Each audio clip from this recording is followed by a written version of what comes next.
Hey everybody, how's it going? This is Seth Williams with the REtipster Podcast. In this episode, this is episode number 41, by the way, we're going to talk with Trevor Mauch.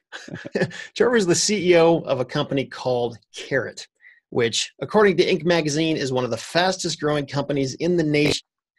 And if you are a real estate professional of any kind, there's a fair chance you've come into contact with Trevor's company at some point, because they specialize in helping real estate investors, real estate agents, and a lot of different people in the industry generate leads with some extremely easy to use websites. So whether you're trying to find new properties to buy or sell properties that you own or sell properties on behalf of someone else, or just build a stronger online presence without hiring your own web developer, there's a good chance that Trevor's company can help you with that. Carrot websites have pulled in millions and millions of leads over the past few years, and they've helped thousands of people close deals with their software and training. And I know a ton of people who are using this company for one or more of their websites, and I've heard a lot of good reports. I've even used it myself, and I've got to say, they're definitely filling a need in the real estate industry. So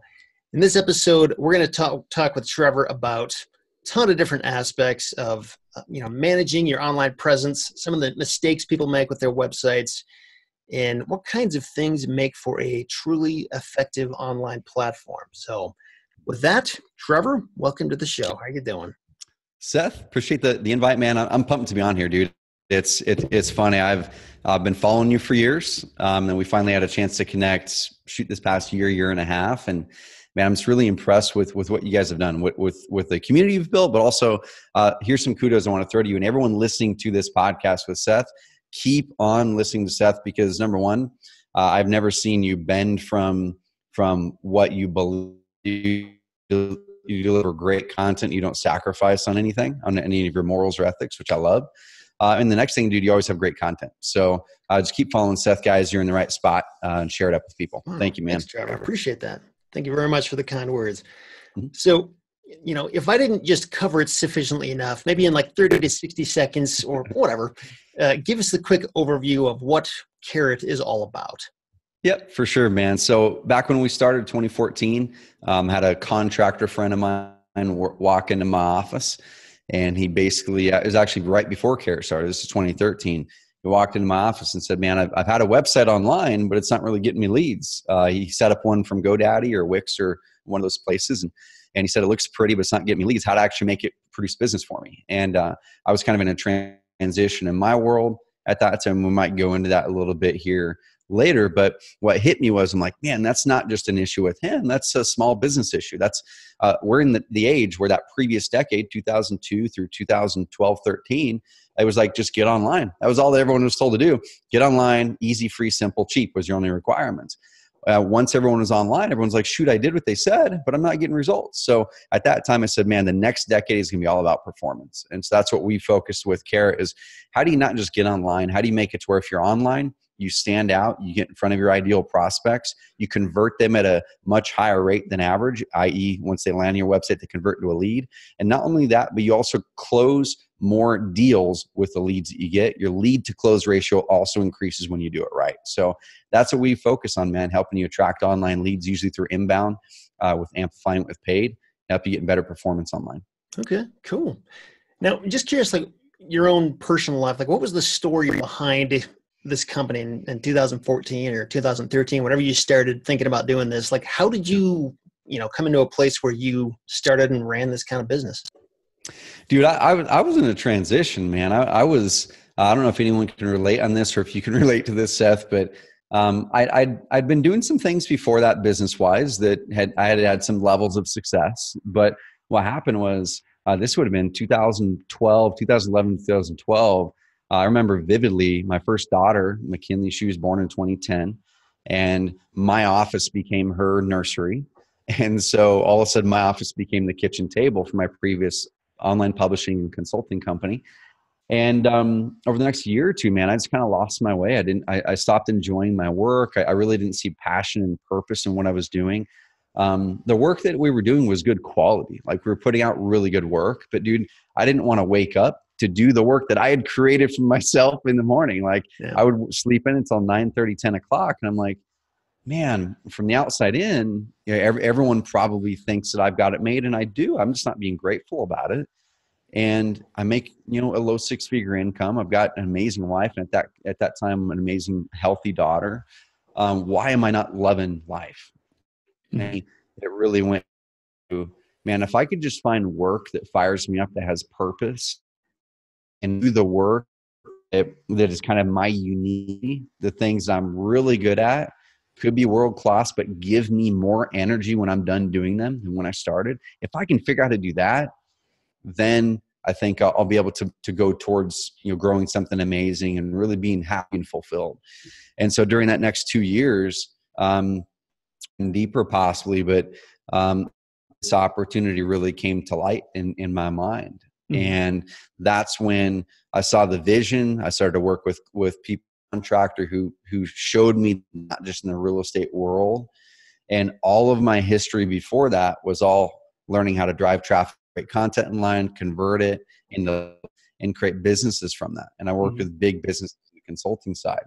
And so all that background came into, oh my gosh, I think I can really solve this for a market that I know really well, which is real estate investors.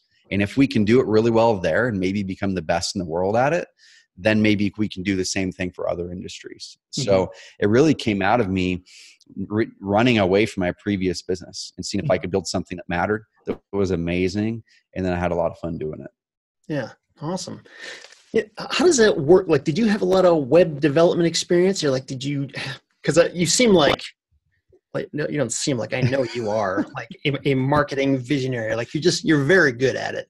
Thanks. So like, was that your specialty? And then you found the other people who could work with you to help put together the system, or like, how did you put those pieces together? Dude, I'm not a programmer. I can program in class. But so with that said, I didn't build anything with Carrot other than the content. I did all the original split testing for the first years. I did all my split testing previous to Carrot. So I've got that skill set. But probably like a lot of people do, probably like you, like when you were setting up REtipster, did you ever dive into the back end of the WordPress code and you're like, I just need to move this thing over here? Oh man. And you'd Google.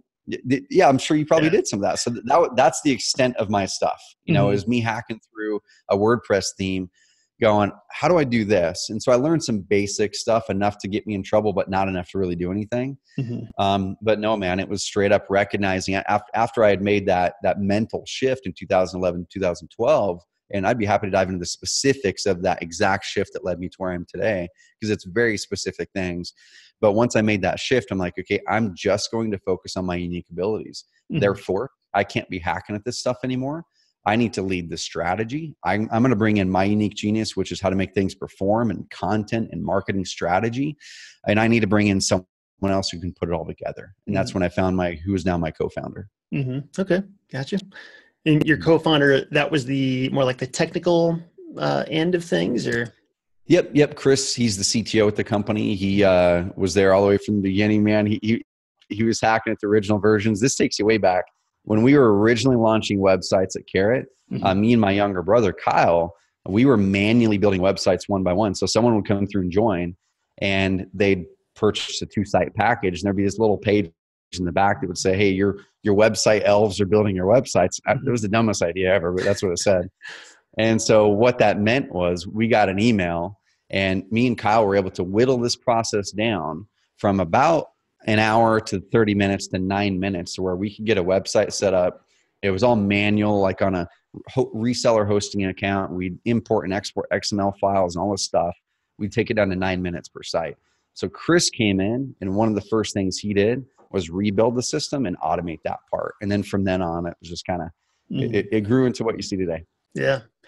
It really is incredible, like how important it is to get the right people involved, and like how hard it is until you find those people. Like, yeah, it's just that ability to find talent and just get that to work together. It's almost like that's really where the magic is. It's not necessarily what you can do by yourself, but like, how can you blend things together to make the magic happen? Dude, it is. And what I didn't realize is I was always looking outward first. Like, where do I find these magical people who are going to solve all my problems, right? Yeah. What I realized in that 2011, 2012, 13 transition phase, I had to look inward first. I'm like, there's no way I can find the right person out there if I don't know, number one, what my unique genius is, what my unique ability is, whatever you want to call that. Mm-hmm. There's no way I can find the right person if I don't know where I need to sit in the bus. And number two, I've got to have a vision that's exciting. I've got to have a vision that not only excites the crap out of me, that makes me want to wake up in the morning to solve this problem, to help all these people and make an impact. I've got to have a vision that brings other people in. Because what I'd always done, Seth, was I'd always look for outsourcers. I'd always look for opportunities to delegate tasks. Mm-hmm. And when you're perpetually delegating tasks, which everyone has to start there, but if you perpetually stay in just finding people to do tasks, you never get the buy-in from the person to build something amazing. And so you're always that hub in the middle of the wheel. You're always the one that the tasks always bounce back to for review. You're always the one that has to make all decisions because you've outsourced tasks rather than bringing someone in on the vision that can help make decisions and build with you. Mm-hmm. Okay, cool. Interesting, man. So how did you figure out what your specific genius was? Like, did you just have to think about it for a while, or like, did you know all along? Like, how did you do that? Oh, dude, it was the worst, man. So same thing, going back to 2012 and 11, I sold my 50% share in my publishing company to my business partner. So the first thing I had to do is I had to look at everything out there and go, man, what's currently on my lap that's taking any energy from me, anything at all. And I listed all the businesses, all the projects. And dude, I was one of those guys that thought running multiple businesses was this huge entrepreneur feather in the cap, right? The more businesses you run, the cooler entrepreneur you must be, right? Richard Branson has 100 plus businesses. And what I didn't realize is Richard Branson doesn't run those businesses. Yeah. He has the vision. And he surrounds the people with the vision, gives them the resources. They run it with the right accountability. I didn't understand that. So I felt, well, it's cool for me to run 4 or 5 businesses. And so first thing I had to realize, man, and I didn't realize this until one of my brother's best friends. I grew up with him in high school. I mean, he was always in the house. He was one of the best dudes ever. He was, my older brother's 3 years older. Nick passed away about 6 years ago. 6 or 7, man. It's been a while, dude. Anyway, he had 3 kids, early 30s, and he was in his backyard on a Sunday. And this is what kicked it all of this kicked off for me. Because I'd already been stewing over all this stuff, right? For the previous year. Like, how do I actually get myself out of this business I'd created that's trapping me? Mm-hmm. And he passed away in his backyard. He was literally gardening. Him and his wife were talking about retirement in 10, 20 years. And he didn't know he wasn't going to be back for dinner that night. He had a brain aneurysm, passed away, 3 kids. And it really got me thinking about life, man. Like, it got me thinking about urgency. It got me thinking about, I can't keep kind of wallowing in, hey, I'll figure this out someday kind of thing. It's like, I've got to figure out what I love now, because I don't know that I'm guaranteed tomorrow. Like, I'm not guaranteed next week. I'm not guaranteed 5 years. And that's the way my mind was thinking. Yeah. I was thinking, well, maybe the right opportunity will just come along. Well, I'll keep on working in all these businesses and doing them all kind of half effort. And I'll just, hopefully things will work themselves out. And so at that point, dude, I'm like, you know what? I'm going to trim everything down in my life to just the most important stuff. I'm going to get rid of all of this business distraction. I sold my primary income source, and it sounds fancy, dude. I got $1,500 a month for like 5 years is what I got. It wasn't this big windfall of cash. Okay. Mm-hmm. So that's the first thing. I don't want anyone to have an excuse to, oh, well, of course, Trevor got a hunk of cash. No, I got $1,500 a month for 5 years. Number 2, I got rid of my shares in another software company that didn't work out. I got rid of all my consulting clients but one. And then I'm like, cool, blank slate. 2012, what am I going to do this year? And what's my purpose going to be? And for me, dude, I was banging my head against the wall, figuratively, like, what is my purpose in life? And which is silly for a mid-20-something-year-old kid to even think that I've got to pressure myself into knowing my purpose in my mid-20s. But I was. And I said, you know what? This year, I'm just going to make my purpose. Literally, my purpose is not going to be try to save 1 million people or entrepreneurs or whatever.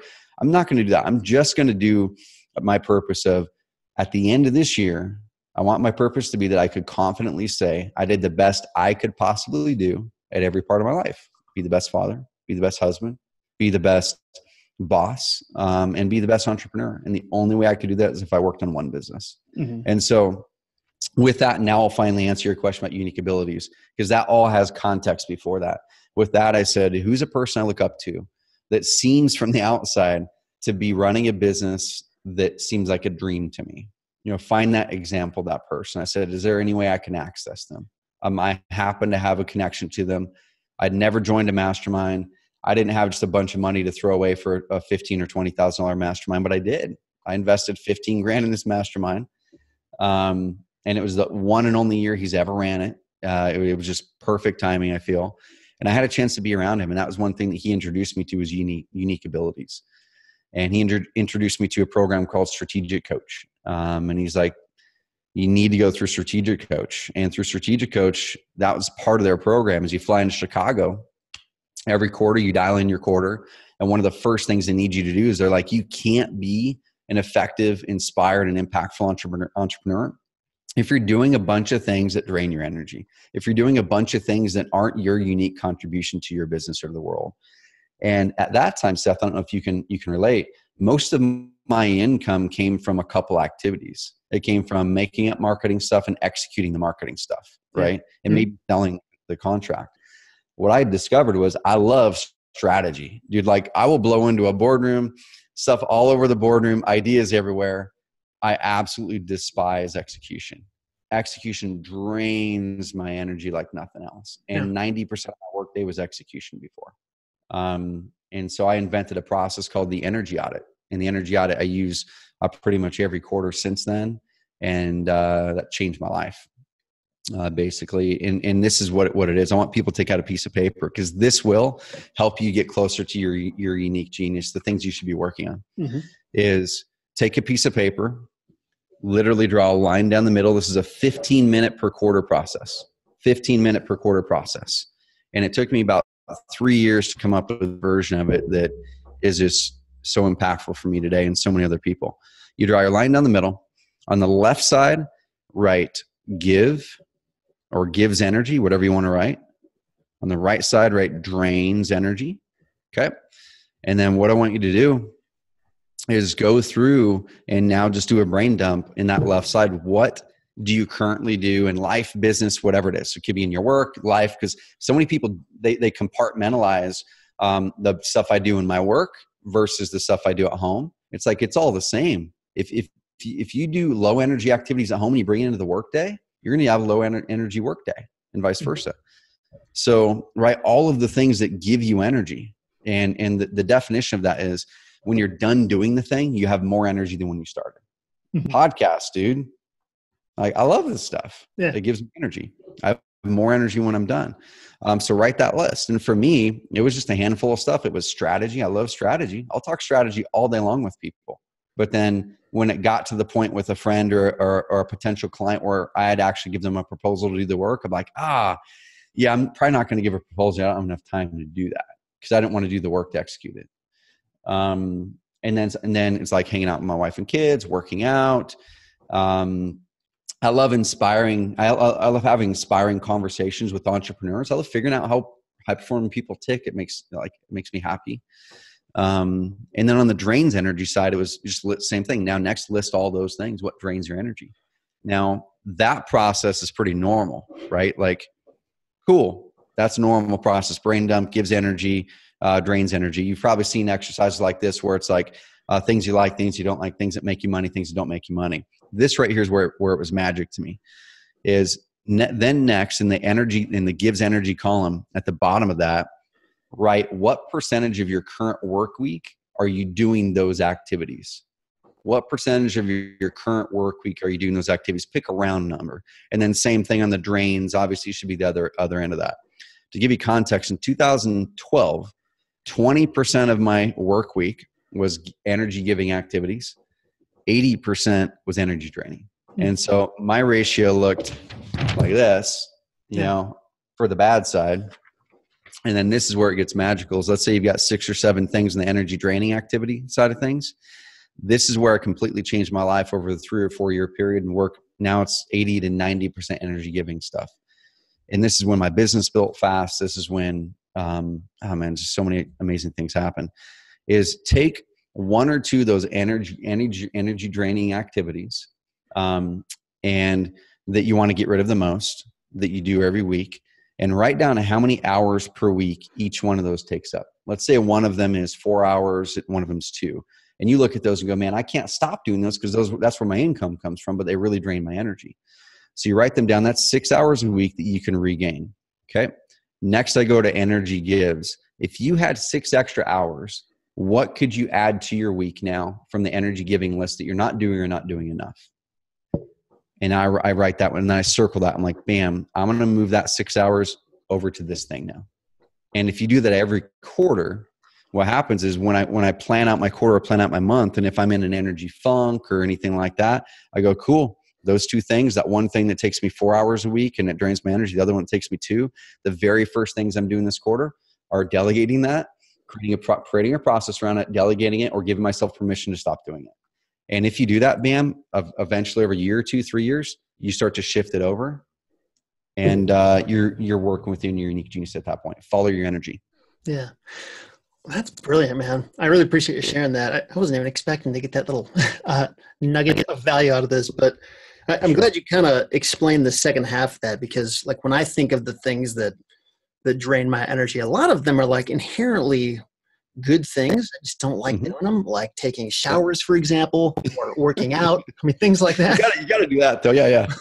So no, man, that's pretty cool. Do you have any kind of I don't know, do you have anything that's out there on the internet explaining that process? If people wanted to, if they're too lazy to take notes, I can go check it out. Yep. 100%, man. We don't even require an opt-in or nothing, man. Because I just want people to use this. It's just literally carrot.com/energy. So I've got a worksheet for it, and no opt-in. Just go and use it, guys. Like I want you guys to be working within your energy. I want you guys to be working on things you're passionate about. And it's really hard.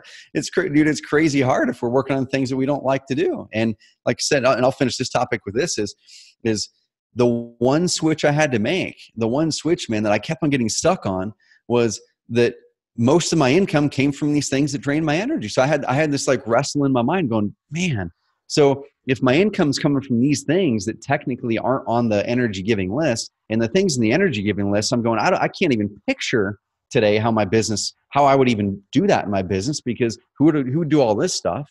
Like, that's where I was. I looked at Greg, the guy with that mastermind. I'm like, he's 5 or 6 years older than me. How did he get there? Because where he is, he blows into his office. He's there for 2 hours. He's doing strategy, then he goes over to his other business and does the same thing. I'm like, how do you even get there? So I was picturing myself against this future ideal. I wasn't seeing how you get there over a course of time. And I had to give myself permission to go, you know what?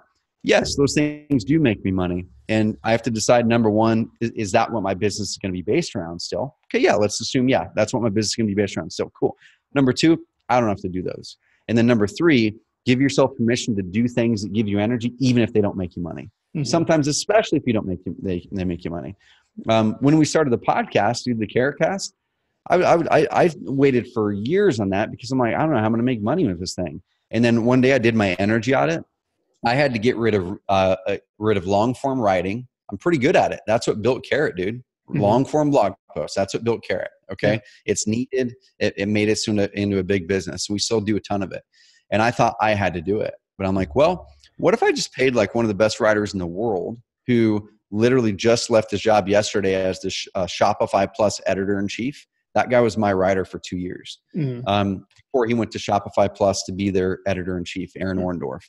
He was my writer, and I paid him $1,000 an article, which people would think I'm crazy to pay that much money for that. I think it's totally worth that, to be honest. Yeah, and he was amazing, right? So I'm like, I can outsource it. It's not going to be cheap, but it's going to be great. And I'm going to take the same energy and go over here and do podcasts. This doesn't make me money, but it gives me energy. I'm going to show up everywhere else in my life better, because I'm doing things that give me energy, and I can take money and give it to this guy. And that work gives him energy. That's that mental permission we've got to make, switch it in our minds. Switching gears a little bit to, Carrot and Investor Carrot, as a lot of people know it. Mm-hmm. So I know, like, Investor Carrot requires a monthly fee, and essentially helps somebody put together 1 or 2 or 3 websites that look super sharp, or sort of proven to work. and it's not like you have to know code or anything. Like it's pretty easy to get there very quickly. Yep. It kind of reminds me of something like Squarespace that, the end product is a really good looking website that's really easy to work with, but it requires that monthly fee. I'm trying to figure out, I'm not trying to figure out, I know why, but I guess your opinion on this. Why would somebody want to do that and commit themselves to a monthly fee for that instead of just like buying their own domain separately, maybe setting up a WordPress website for a lot less money? Like what's the reason or the rationale behind that? Dude, 100% fair question. We get it all the time. So I love it. Here's the thing. And I want people to think through this. So with every single tool, there's pros and cons. There's things that they are built to do amazingly well, and there's things that they're not. And every single tool, no matter if it's free or whatever, has a cost. Okay, free website builders have a cost to you. It's the time that you put in there to build it. But then also there's the opportunity cost of, is this going to convert visitors into leads at a higher rate? And I'll define what high rate is and how you actually know if it is or not, and whether you have phantom expenses, whether you're losing money or not. I'll define that here in a second. And number two, there's the tech stack, right? The tech stack is the biggest one that is just completely under the radar. People don't even think about. So if you go to, let's say you go to HostGator, you get your $7 a month hosting account. That's what I had for years. You go to WordPress, you get a free WordPress site. You go grab one of those nice WordPress themes. It could even be a free one that's a real estate theme. Cool. It looks pretty, right? And you've got this pretty looking website on a cheap hosting account, all for under $10 a month. Okay. What ends up happening, and I can show you data, I can show you thousands of leads that, tons of split tests on this stuff, is what happens is those tools are built to get you up online free, easy, simple, cheap, just like the previous decade, 2002 through 2012. But if you really want to get performance, convert people into leads, get performance ranking well in Google, there's a lot of modifications you've got to make to the tech stack to make it load really fast, to make it to where Google likes it, but then also the content layout of the website. We've even had tests, man, where literally the navigation flow, the links, the order of the navigation impacts your conversion rate. Where most people just throw up a navigation bar. I'm just going to put whatever I think needs to be up here. We ran tests where literally the things you put up there in the order you put them increases or decreases your conversion. How big your button is on your opt-in form increases or decreases your conversion. The words on the opt-in form, the color of the button in contrast to the other colors on the website increases or decreases your conversion. The number of form fields, dude, I could go on and on with the tests we've ran. These things increase or decrease your conversion. So let me give you two examples. So you have your $7 a month web hosting account. You've got your free WordPress site. The thing looks pretty. Your Aunt Betty would say your site looks pretty. She likes it, right? But Aunt Betty's not your prospect. And then you have a high converting and a great tech stack. You send 100 Google pay-per-click visitors to website A, which is the one on HostGator. You send 100 Google pay-per-click visitors to website B, which is on Carrot or something dialed in comparatively. Okay. Number one, your website's going to load comparatively way slower. And I can even show you guys, if we wanted to even pull up on this call, we could pull up websites and just literally test them live. Page load speed, all that kind of stuff. We can test them live. That's going to have many impacts. If you're battling for a number one, number two, number three ranking, you're in the top 5. Page speed is going to be one of those things that now starts to matter. Page speed is not going to matter if you're battling just to get on page 1. That doesn't matter. Yeah. But if all other things are equal to the other websites in number 1, 2, 3, and page speed for you is way better, way lower, you're going to get rewarded or demoted. Yeah. Number 2, how easy your website is to use. Okay, you pull up your cell phone. About 60% of all the leads that come through our system are from cell phones right now. And so, if the website is not designed from mobile first, you're likely losing leads. It needs to be the buttons on the cell phone. It needs to be huge, big, fat opt-in buttons. The form fields have 3 max, don't have 14. The more form fields you have on there, the harder it is for someone, especially in advanced age, to fill it out on a cell phone or computer. All these different factors add up. So you send 100 people to the WordPress site, you send 100 people over here, you're likely going to get, let's say, 4 people to convert into a seller lead over on the WordPress site with basic optimization. You're going to jump from the rooftop, shout from the hill, saying, man, I got leads, this thing works. Mm-hmm. But what you don't know is how many leads you're losing. So over here on the Carrot side, you might get 9 leads with the same amount of traffic. So you doubled the leads, or maybe let's say you even got 2 more leads. Let's say you got 6. It's a 50% increase. If you expand that over the course of time and you close 1 deal out of every 15 leads, let's say, which is pretty average with organic traffic online, one deal out of every 15 leads. Let's say you send 100 people to your website each month. And let's just say there was just 2, let's say your carrot site got you 2 more leads than your custom WordPress site you set up. That's $7 a month, and this is $100 a month. Okay. Over the course of a year, that's 24 extra leads that your carrot site got you. If your average profit per deal is $20,000, that's 24 leads. You close 1 in 15 leads in a deal. That's 1, maybe 2 deals extra you got that year. So $20,000 to $40,000 in extra revenue came from a slight performance modification. Yeah. The only difference is you paid $1,200 a year for the carrot site. You paid $70 a year over here, but you lost $38,000 because of performance issues. Mm-hmm. So that's the main difference, man. And it's hard. It's hard without like showing actual split tests, which we could do. And usually what happens, I'll tell a quick story, Carter stuff. Dude, I love telling these stories because especially a lot of newer real estate investors, they say, well, once the big guys, because they have big budgets, the holy grail is a custom site, right? Mm-hmm. And that's what I used to think too. And now we've seen just in droves the biggest investors in the country coming over to Carrot because they're actually doing split tests with their traffic. They're not just they're actually doing split tests. Carter Steph up in Oklahoma, 1-800-2-SELL-HOMES. I can do another one. Jason Bible down in Houston, large home buyer there, HoustonHouseBuyers.com. They both had custom sites. Dude, they looked amazing. They had big budgets. Jason's cost them $15,000. It was a WordPress site, had a well-known local developer make it. I guarantee 10 out of 10 people, dude, would have saw that site versus his customized Carrot site and said that site's going to work better. 10 out of 10 guaranteed. But there are certain elements that I know after all the traffic and split tests to go, well, that right there is losing them traffic, or that's losing them conversion. The words that they add in the button, the way that's organized, that's probably going to lose conversion. These here, that's awesome. That might actually be a little bit better. You don't know until you test it. But Carter Steph moved over from his custom site. He sent me an email about a month later, and he said, man, I never could have predicted, and they didn't do any online marketing, all offline marketing, dude. Direct mail, radio, TV. Okay. So they were just getting people to come from offline to Google their company name, and they found them just through that. And he said, man, I never would have predicted my online leads more than double, just literally making the switch from his expensive custom site. And he said, but what I never would have predicted was my lead to close ratio increased dramatically. And so let me say that again. Not only did his conversion rate, 100 people visited the website, let's say 10 people opted in, that's a conversion rate. But he said his lead to close ratio dramatically increased. Before he was a 1 to 20, 1 to 30. He said after this, he was sub 1 to 10. Mm-hmm. 1 to 10 leads to get a deal. And people might ask why.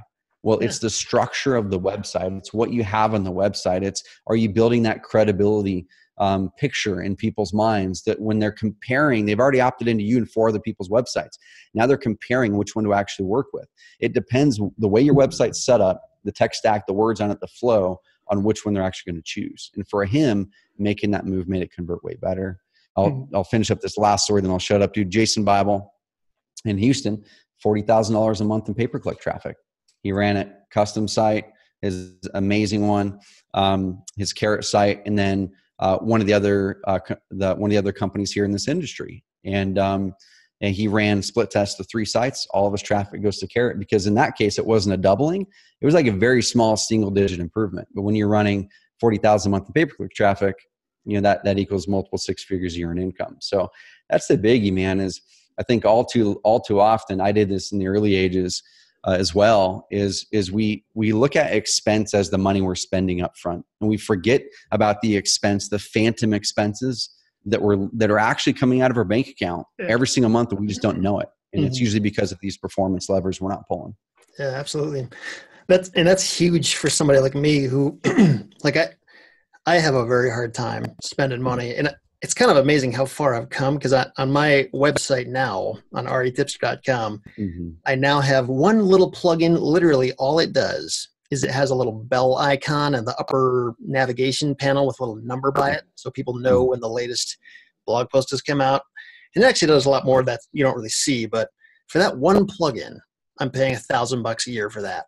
And there's another separate one called Proof Source. It's a little pop-up that comes from the bottom that just makes the site a little bit more interactive and tells people, oh, this just happened on the website, that kind of thing. Mm-hmm. That's another $1,000 a month. And I'm realizing like that's actually like nothing when you consider how much better it makes the site, how much more revenue it can bring in for the site. I mean, these little things are, when you're somebody who, is a penny pincher and just don't like spending money, it seems really hard to do that. But man, like the upside, especially if you can scale it, like is a huge deal. It's not something you want to overlook.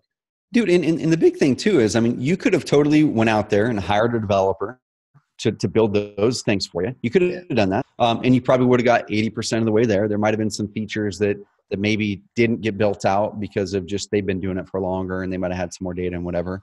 And I'm making this up, but let's say that costs you $1,500 to do that one time versus $1,000, right? But what happens in a year when WordPress updates their stuff again? You got to go back to the developer, you got to pay them again to update your thing, and then they got to rework it. And then WordPress did a big update. It's like now you got to have the developer rebuild it for you. Yeah. And so not only do you have those ongoing maintenance, it's not a one-time thing. Like even if you're going to go build a WordPress site, what happens if you get hacked? We've had a lot of people that have came over our way because their custom site got hacked. They thought they were saving a bunch of money. They had to pay a person on Upwork $400 to get them access to their thing. And they're like, I don't have to deal with that again. So they come into our system not have to deal with that. There's that, and there's the time, right? It's like, you guys want to be real estate investors. I mean, unless you want to be conversion optimization experts and coders and designers, like if you want to do that, you guys could, over time with a lot of expense and time, you guys could create something that probably rivals the result you might get with Carrot, right? But at the end of the day, are you a real estate investor or are you a coder and conversion rate optimization expert? And that's where you just have to make the decision which one you want to dive into. Yeah, absolutely.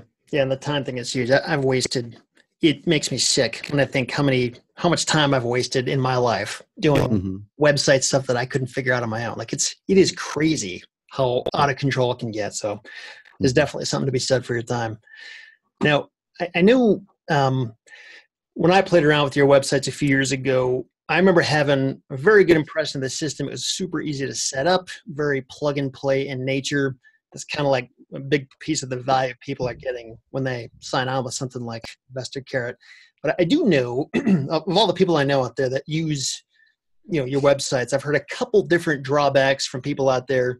One of the comments is these websites kind of look like canned websites. They don't look very unique. There's dozens of other people that may be in your same market running the exact same kind of thing, sometimes even with the same copy on it. And, I don't know if that kind of thing hurts your rankings in Google or SEO or anything like that. Maybe it's a non-issue, but I'm just curious from your perspective, if somebody is turned off by that or if they're concerned about it, I don't know, is there a way that they can customize their site, or what would be your thoughts on that whole issue? Dude, so I think people should be asking that. First of all, if you're not asking that stuff in the age that we are right now of credibility, of standing out, if you're not asking that right now, you're probably barking down the wrong tree marketing wise. So kudos to everyone that is asking that. Number two, really what you have to do is this, okay? The first thing is you have to always start with the framework that works, right? Like if you're in NASCAR and you see that the winners, the people who keep on winning the races, are using this certain type of a spoiler and these certain tires and this certain setup and shape of a car, and you go, well, I want to look different, so I'm just going to go like build this other thing that looks different, and I don't really have any data why I'm doing this. It just looks different, right? You'd be crazy to do that. Like you should be using the tools that the winners are using, first of all. And then you go, okay, cool. Now that I'm at an even playing field, I'm using the tools that the winners are using. I'm already using all the data, all the experience they have to show it's working. Now, how do I make it my own? Now, how do I customize it? Now, how do I stand out and find performance edges over the top of what other people are doing? And so a great example, I'll just kind of walk you through this really fast, is the first thing we say to do is launch the site. You know the framework is going to be a high converting framework. Every split test that we do, when we find results, we scale those out over 20 websites across the country. And then when we find conclusive data, we then build it into the system, and or we give people a recommendation, hey, change this on your website. Some of them we just push right through. All of the speed updates we do every quarter, dude, you don't even know about them until we publish them in our blog later. Hey, we just improved the server load time by 25% again. Things like that. But you launch it, you know it's going to be high converting out of the box, but then you go, how do I personalize this? So the first thing is we have 4 or 5 base level designs. All those convert well. They all look amazing in mobile. Pick one of those designs.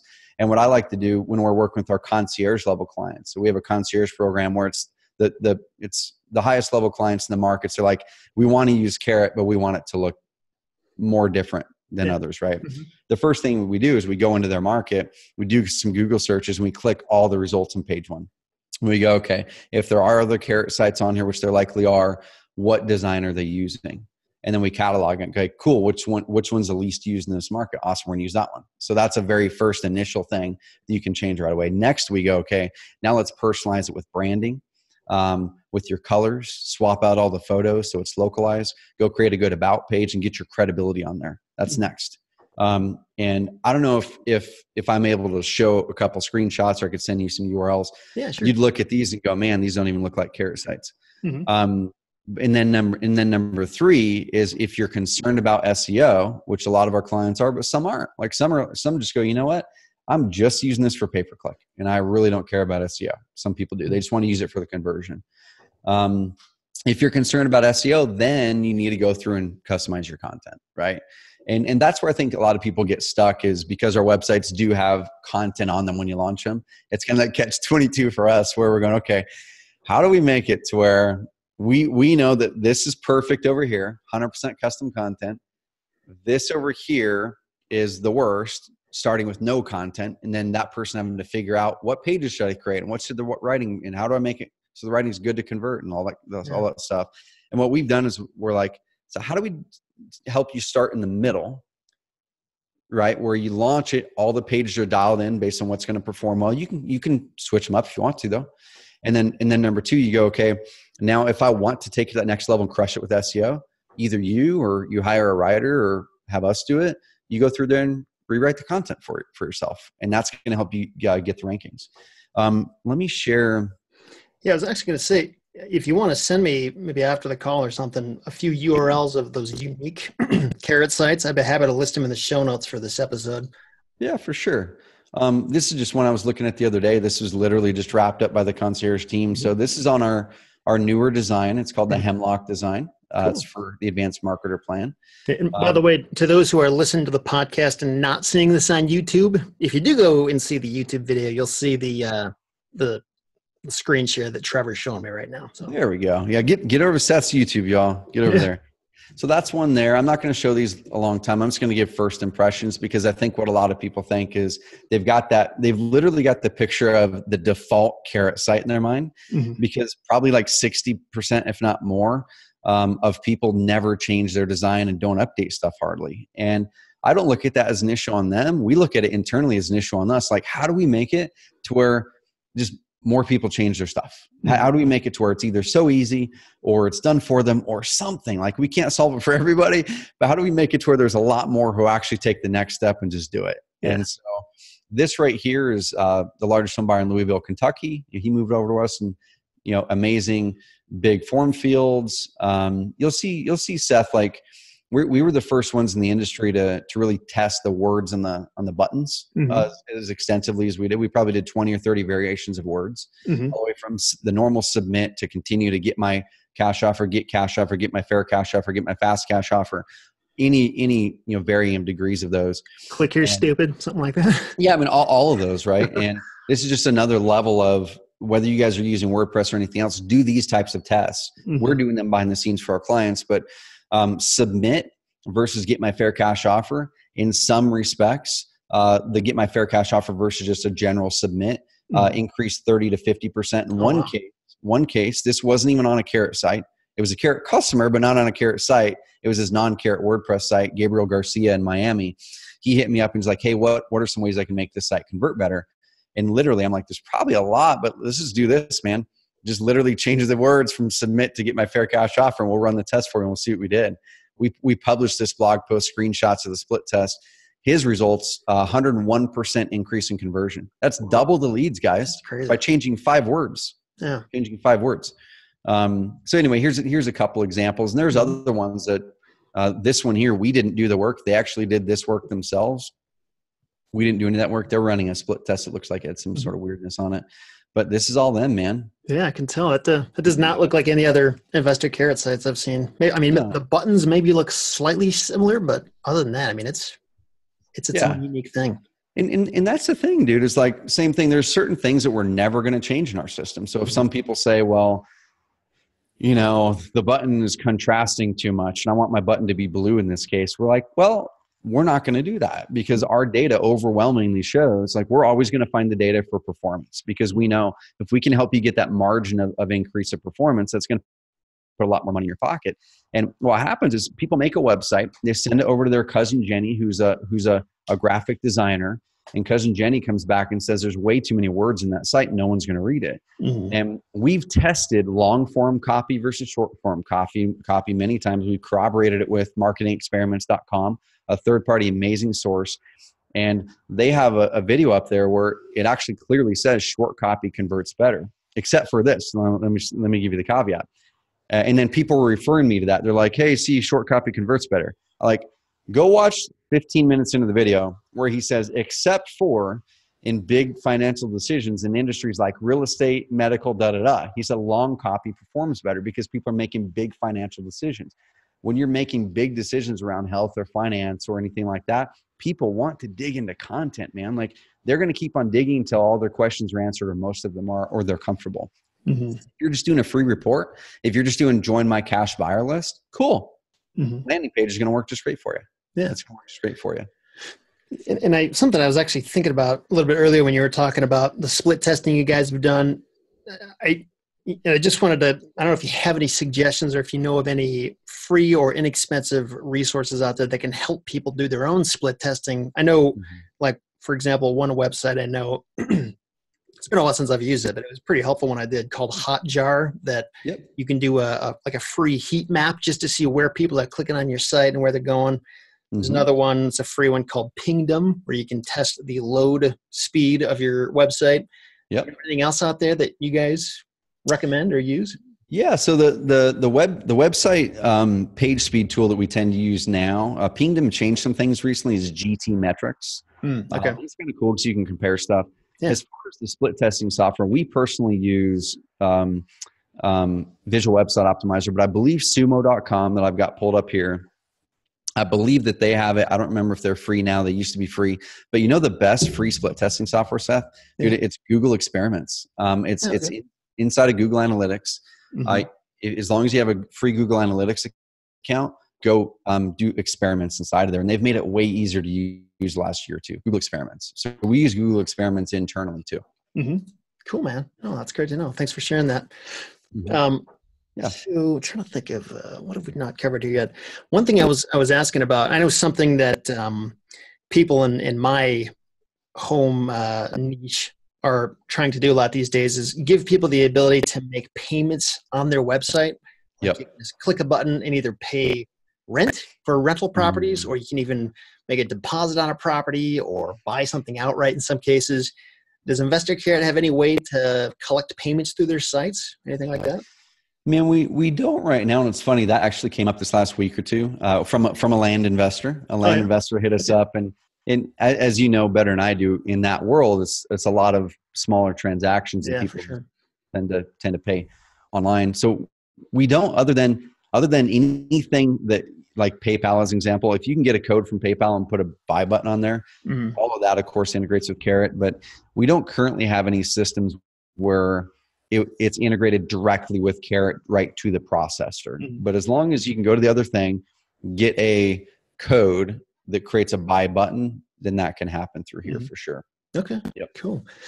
Now, going back to what you were mentioning a few minutes ago with some of those unique Carrot sites that you pointed out, I know, like some of them have very high-end or good logos, like some local pictures and that kind of thing. And, local specific copy, things like that. Just from your opinion, what is most important? Like, is it important to spend tons of money on a super high-end logo? Like, does that make a big impact? And same thing for like pictures or even putting video on your site.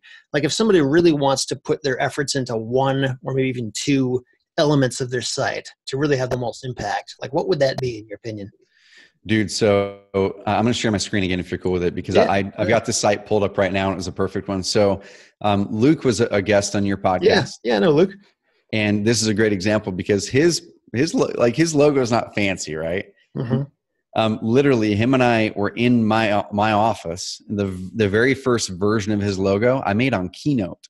Now he since had a graphic designer make my crappy Keynote logo slightly better, but that's basically he went and found an icon, and then he put words. That was his company name.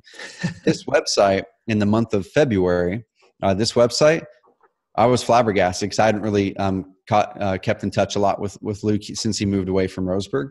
This website had the most leads of any website in the entire Carrot system in the month of February. Really? He's got like 9,000 land leads in here right now. Might even be more now, dude.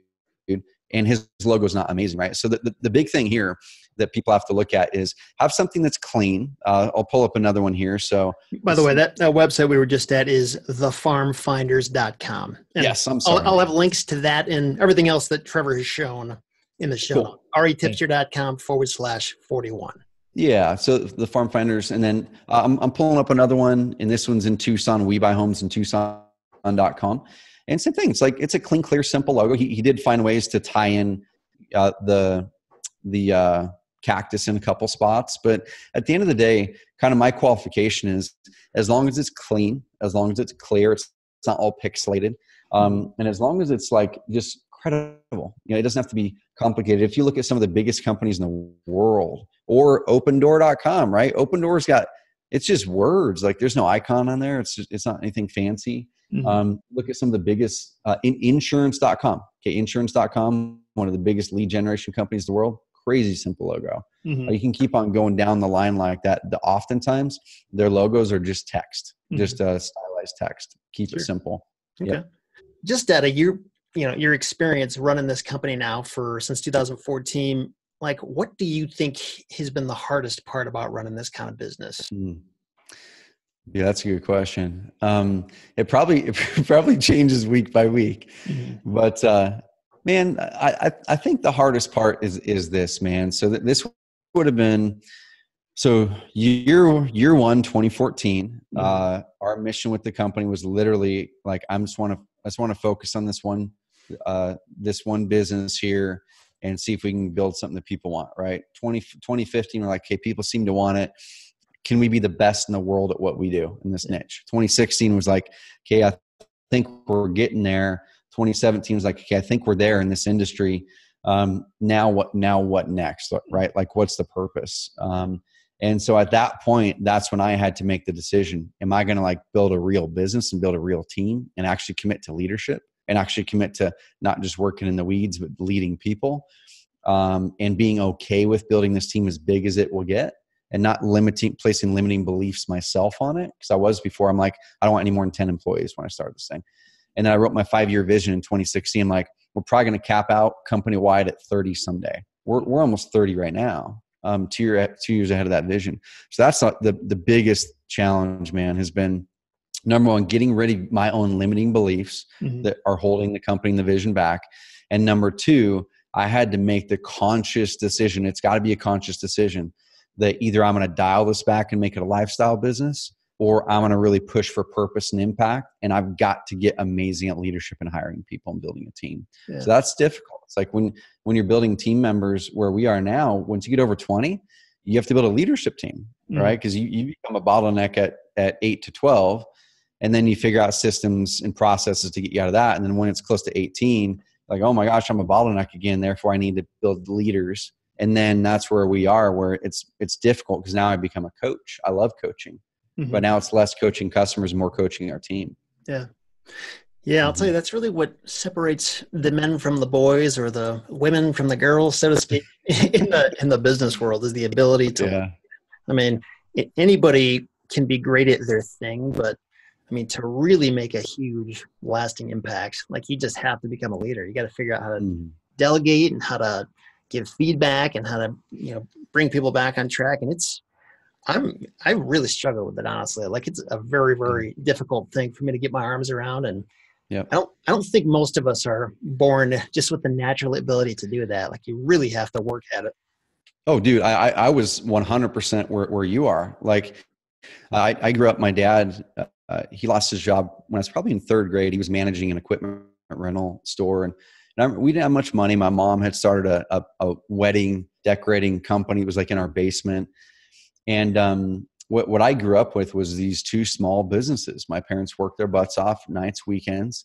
And my dad is the most positive person in the world, except for when it comes to employees. Like I remember him always complaining about employees. You can never find a good one. They're always asking for too much money. They steal from you, because they did. Like one lady embezzled $100,000 from him.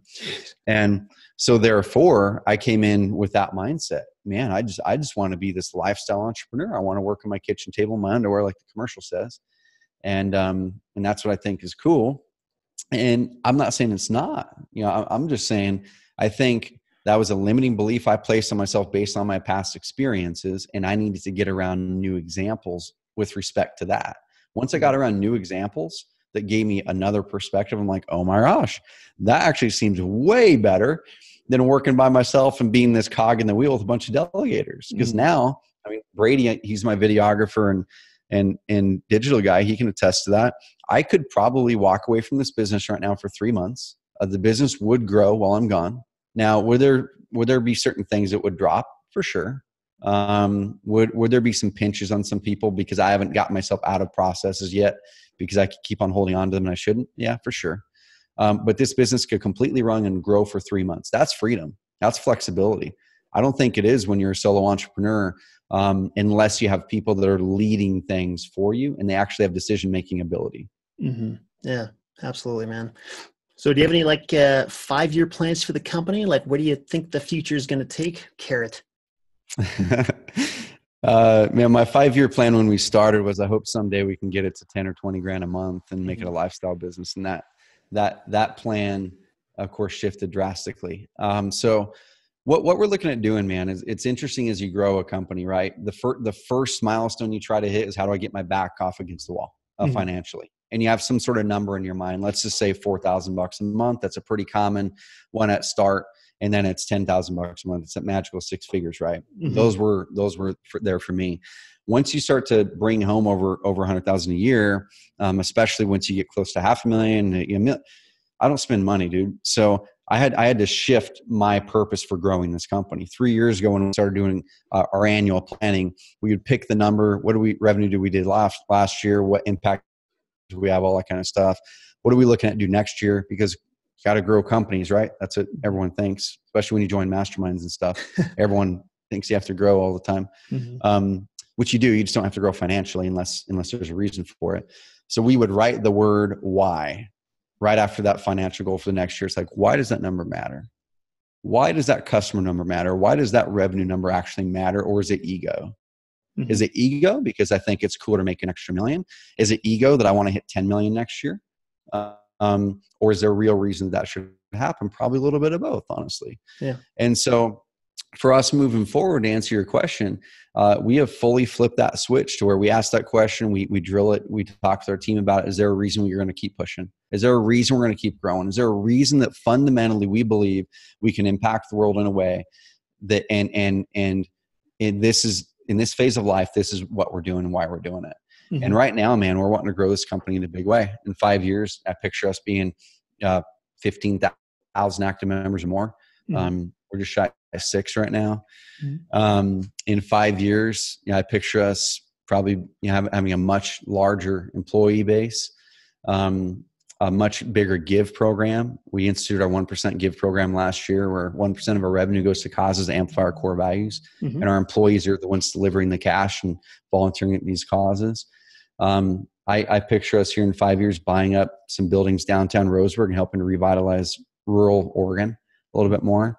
And I picture in 5 years us being in more than just real estate, us taking these models of how do you attract, convert, and then inspire, attract and convert leads into high margin businesses, and then inspire those businesses to add humanity to business. Inspire those businesses to run business in a different way. It's not just for income. It's not just for turning the check, turning the income.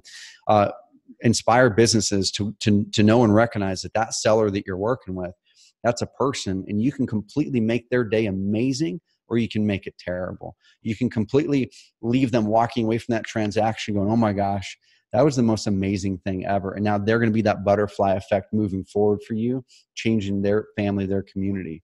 Or for us, like I said, I want people leaving with a different standard on the way that they run business after they work with us. I want them going, you know what? If a small company from Roseburg, Oregon can deliver an experience like Disney, we've had people send us emails saying people should be coming to you guys for customer success training. Mm-hmm. It's like, if we can do it, I want people going out there and raising their own standard for their own company and creating all these little ripples effect of adding positivity and possibility to the world. That's our 5-year mission, man. That's awesome, man. Thanks for sharing that.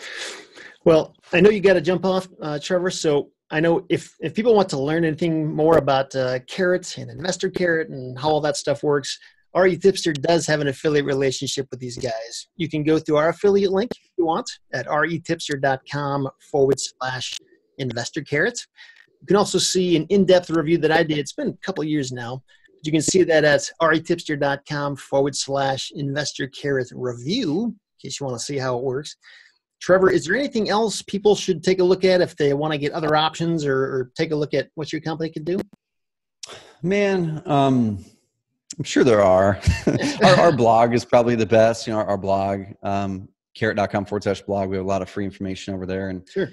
In general, what I would do is ask people. That's the best form of marketing and the most flattery that we can receive is when people refer people our way. So if you go into the Facebook groups or into Bigger Pockets and you find people that you respect, see what they're using, ask them why they're using it.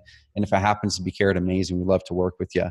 But just ask around and test. That's the last thing, guys, is like, once again, don't trust your cousin Betty because she's a graphic designer on what's going to actually speak to a motivated house or land seller. You have to trust what the land seller wants and trust the data. And way too many of us have all these massive phantom expenses eating away at our bank accounts every single month. In Carter Steff's case, who I mentioned in Oklahoma before, to the tune of $400,000 a year, he was losing deals because he had an amazing, beautiful WordPress site he felt great about owning. Mm-hmm. It cost him $400,000 a year. Man, that's crazy. To get over that. Once he moved over, a couple grand a year, he's like, bam, he's regaining that cash and he doesn't have to worry about any of the tech issues. So if we can work with you, we'd love to, but we're not a fit for everybody. That's for sure. Awesome. Thanks again, Trevor. Appreciate it, man. Again, if anybody wants to check out the websites mentioned or, tons of stuff we covered here, be sure to check out the show notes, retipster.com/41. That's the numbers 41 for this episode. And I appreciate you guys hanging out with us, and hopefully you got something valuable from this. Thanks again, and we'll talk to you next time. Thank you, Seth. See you guys. Thanks.